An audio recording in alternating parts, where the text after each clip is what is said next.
Маалымат каражаттар жана бейөкмөт уюмдар ортосунда кызматташууга арналып, кече күнү Бишкекте өткөн тегерек столдо пропаганда тууралуу кызуу талкуу чыкты.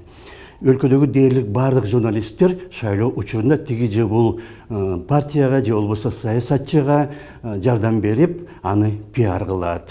Мындай жумуш таптаза пропаганда жана шайлоо аяктагандан кийин айрым журналисттер ошол уюмдардын басма сөз кызматында иштеп калат. Айрымдары болсо кайрадан журналистикке кайтып келет, бирок пропагандага кызуу кирип алгандан кийин анын ыкмаларынан арылуу өтө оңой эмес.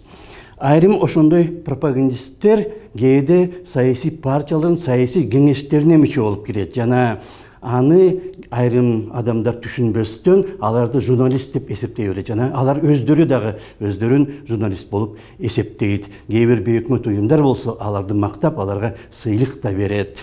Бир дагы НПО, мисалы үчүн физика кандай болуш керек, кандай адам кантип физик болуш керек дегенди үйрөтпөйт, бирок адам кандай журналист болуш керектигин баары үйрөтөт.